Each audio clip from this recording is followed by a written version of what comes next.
बकरी ईद निमित्त सोलापुरातील व्यापाऱ्याने आणला तब्बल 190 किलोचा बोकड। मुस्लिम बांधवांचा ईद उल अजहा म्हणजेच बकरी ईद सणाला कुर्बानी देण्यासाठी मोठ्या संख्येनं बोकडांच्या विविध जाती बाजारात आल्या आहेत। या सणाच्या निमित्ताने मुस्लिम बांधव मोठ्या प्रमाणात बकऱ्यांची खरेदी करत आहेत। सोलापूर शहरातील मंगळवार बाजारमध्ये राहणाऱ्या तौफिक कल्याणी यांनी तब्बल 190 किलोचा शिरोळी जातीचा बोकड आणलाय। सोलापूर शहरातील मिरची व्यापारी तौफिक कल्याणी यांनी मध्य प्रदेश येथील इंदोरजवळ असलेल्या देवास या गावातून शिरोळी या जातीचा बोकड आणलाय। हा बोकड दिसायला धडधाकट आहे तर वजनाला तब्बल 190 किलोचा आहे। शिरोळी जातीचा हा बोकड असून सोलापूर शहरातील सर्वात जास्त वजन असणारा बोकड असल्याचा दावा मिरची व्यापारी तौफिक कल्याणी यांनी केला आहे। दररोज या बोकडाला खाण्यासाठी मक्का, गहू, ज्वारी, पिंपळाचे पान, कडबा आणि दररोज संध्याकाळी 2 लिटर दूध पिण्यासाठी दिलं जात आहे।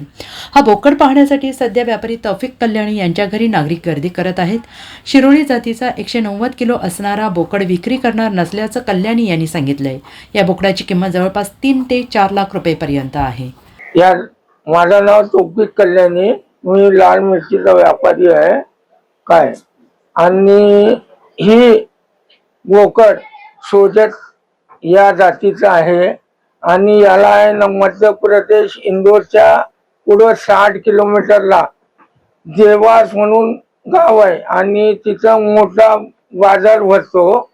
आणि हे याची खाण्याची व्यवस्था समजा गहू, मका आणि डाळी याप्रमाणे सुक्क आणि आपल्या इथं वडाचं पान असं याचा जेवणाचं हे आहे। आणि संध्याकाळी त्याला 2 लिटर दूध पाहिजे।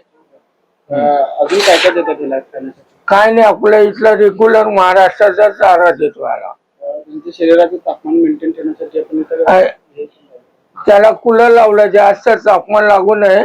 आणि आपल्या इथं आता 4 दिवस झाले चढ झाला इथं सोलापूरला येऊन। मागणी वगैरे झाली का?